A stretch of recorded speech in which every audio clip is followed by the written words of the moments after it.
दोस्तों इंडिया में एक बहुत बड़ी प्रॉब्लम चल रही है। हालांकि इस प्रॉब्लम को लेकर हमने पहले भी कई जगह बात करी है, लेकिन एक डेडिकेटेड वीडियो नहीं बनाया था इसको लेकर। तो हमने भी सोचा क्यों ना इस पर एक डेडिकेटेड वीडियो बनाया जाए ताकि किसी पर तो कोई इंपैक्ट पड़े एंड आपको भी इसकी जानकारी हो। पहले तो ये कि cyber crime, online fraud, online scam वगैरह ये रुक नहीं रहे इंडिया में बिल्कुल भी, और बढ़ते ही जा रहे हैं। दूसरा ये जिसके साथ फ्रॉड हो रहा है, जिसके साथ स्कैम हो रहा है, वो तो बेचारा है ही परेशान, लेकिन जिनके साथ नहीं हुआ है, यानी कि एक आम आदमी भी इन फ्रॉडस्टर्स के चक्कर में पिसता जा रहा है, परेशान हो रहा है और फालतू में पुलिस स्टेशन के, कोर्ट के, साइबर सेल के, इन सभी के चक्कर काटने पड़ रहे हैं उसको। वो प्रॉब्लम है अकाउंट फ्रीज होने की। तो सबसे पहले देख लेते हैं कि अकाउंट फ्रीज होते ही क्यों है साइबर क्राइम के द्वारा। अब देखो, बैंक के द्वारा भी अकाउंट को फ्रीज करा जाता है कई सारे केसेस में, लेकिन हमारा मेन मुद्दा है साइबर सेल के द्वारा कब होता है। जब आपके साथ कोई भी फ्रॉड होता है, जब आप किसी को रुपए सेंड करते हो और कुछ टाइम बाद आपको लगता है कि जो रुपए मैंने सेंड करे थे वो एक स्कैम है, या फिर कैसे भी कहीं आपको पता चल जाता है कि एक फ्रॉड है, रुपए मेरे लॉस्ट हो चुके हैं, तब आप साइबर सेल में जाते हैं कंप्लेंट करने। ऑनलाइन करें, कॉल पर करें, या फिर खुद फिजिकली जाएं, कंप्लेंट करने जाते हो उस ट्रांजैक्शन के खिलाफ कि इतने रुपए मेरे ऐसे सेंड हो गए हैं। तो जब भी आप कंप्लेंट करते हो, तो जिस भी बैंक के अकाउंट के खिलाफ आप कंप्लेंट करो, वो बैंक अकाउंट फ्रीज कर दिया जाता है साइबर सेल के द्वारा। एंड कुछ चेन वाइज भी अकाउंट फ्रीज कर दिए जाते हैं उस अकाउंट से जितने भी रुपए सेंड करे गए होंगे। एंड कंप्लेंट आप इस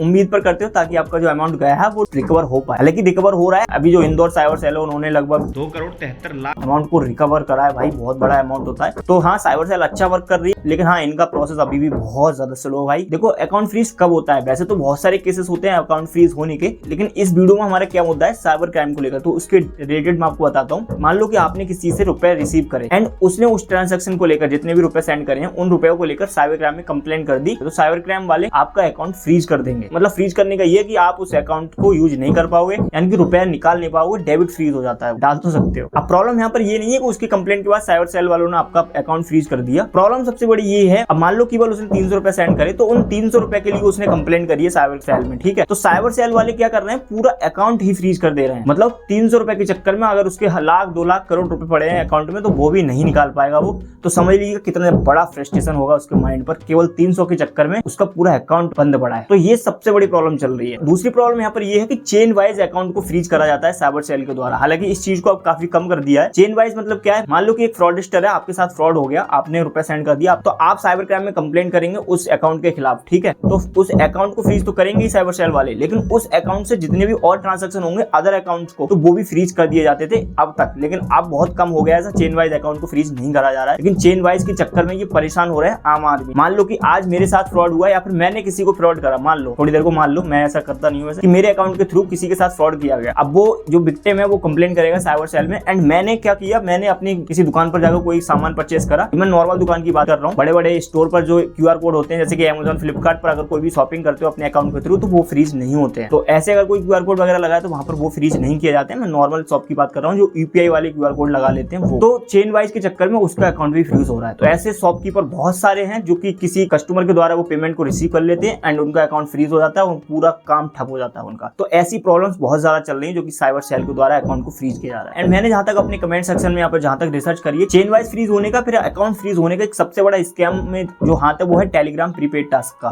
उसमें क्या होता है कि वो लोग पैसा आपको पहले देते हैं, आपको लालच देते हैं, तब आपके साथ स्कैम किया जाता है। उसके ऊपर डिटेल वीडियो में बना चुका हूं, वो देख सकते हो। लोग कुछ रुपए के चक्कर में, क्योंकि 1000-1500 रुपए वो स्टार्टिंग में देते हैं ना, उसके चक्कर में लोग उसमें खुद फंसते हैं जाकर और वो रुपए ले लेते हैं। तो वो उसको ब्लॉक कर देते हैं सामने वाले को, फ्रॉडस्टर को। सोचते हैं कि 1500 रुपए, 1000 रुपए कमा के मैं महान बन गया। तो अगर आप ऐसा कर रहे हैं तो आप इसके लिए भी तैयार रहिएगा कि आपका अकाउंट कभी भी फ्रीज हो सकता है। मैंने लास्ट वीडियो में भी कहा था कि अगर आप ऐसा कर रहे हैं तो उस अकाउंट में बैलेंस मत रखिएगा। पहली बात तो बिल्कुल करना ही नहीं है, इसके चक्कर में आपको बिल्कुल फंसना ही नहीं है। तो मेन प्रॉब्लम यही है अकाउंट फ्रीज होने की। थोड़े से पैसे के चक्कर में पूरा अकाउंट फ्रीज किया जा रहा है। मान लो कि ऐसे ही किसी केसेस में आपका अकाउंट फ्रीज हुआ है, आप बैंक वालों के पास जाएंगे, साइबर सेल के द्वारा अकाउंट फ्रीज होता है उस केस में। तो बैंक वाले कहते हैं हमें नहीं पता भाई क्यों हुआ फ्रीज, आपका साइबर सेल वालों ने किया है फ्रीज, ये है वो। भाई तुम्हारी बैंक में अकाउंट है, तुम हमारी रेस्पॉन्सिबिलिटी नहीं लोगे तो किसको रेस्पॉन्सिबल ठहराए हम? किस बेस पर हम किससे कहीं जाकर? वो कह देते हैं साइबर सेल में जाओ। अगर आपको थोड़ी तोड़फोड़ की आवाज आ रही है तो उसको इग्नोर करना, क्योंकि घर पर थोड़ा काम चल रहा है। अब मान लो कि मैं यूपी से हूँ, मेरा अकाउंट फ्रीज कर दिया है मुंबई की साइबर सेल के द्वारा, तो मुझे मुंबई जाना पड़ेगा भाई। वहां उसके अलावा मुझे अनफ्रीज नहीं हो पाएगा उस अकाउंट को, मुझे वहां एक्सप्लेनेशन देना पड़ेगा। तो बैंक वाले बोल देते हैं उनके पास आपको जाना पड़ेगा अनफ्रीज कराने के लिए। वो बोलते हैं हमारे हाथ में कुछ है ही नहीं। दूसरी प्रॉब्लम ये, बैंक वाले आपको ही दोषी ठहराते हैं, भले ही आपके साथ फ्रॉड हुआ है, स्कैम हुआ है। आप जब जाओगे ना कि मेरा अकाउंट फ्रीज हो गया, कि मेरे साथ फ्रॉड हो गया, या फिर ऐसा कर कुछ हो गया, कुछ भी लेकर जाते हो बैंक वालों के पास जाते तो लोकल ब्रांच में, तो वो ये कह देते हैं हमें नहीं पता कैसे कंप्लेंट होती है। भाई कितना ज्यादा लो सिस्टम है यहाँ का वर्क कर रहा है। बैंक वाले कह देते हैं कि आपने खुद ही ट्रांसफर करा है ना, आपको नहीं पता कैसे क्या है। भाई सब जानते हैं, बिना UPI पिन या फिर पासवर्ड के बिना पैसे सेंड नहीं किया जा सकते। वो अलग तरीके होते हैं, मतलब बिना OTP के। मतलब जब तक आपका कहीं से न कहीं से आपकी परमिशन नहीं होगी तब तक पैसे सेंड नहीं किया जा सकते, ये सभी जानते हैं। अब बैंक वाले ठहराते हैं कि आपने किया, वो बात सही है, लेकिन वो बात तो वही हो गई ना,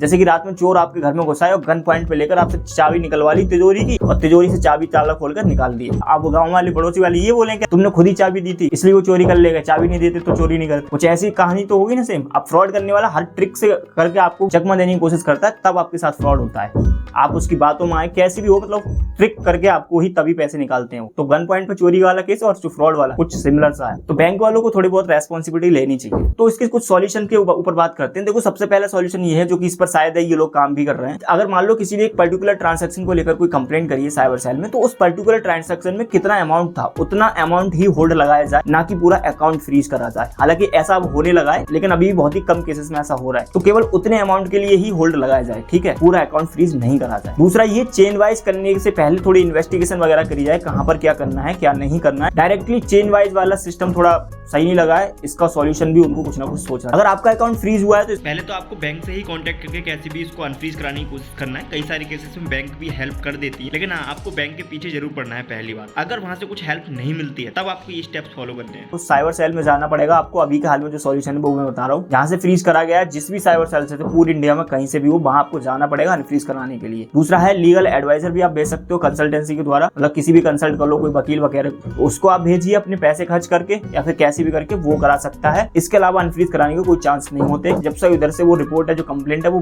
विड्रॉल ना कर ली जाए। बाकी आप लोगों का क्या कहना है कमेंट सेक्शन में मुझे बताइएगा। हम मिलते हैं नई वीडियो में नए टॉपिक के साथ। तब तक के लिए बाय।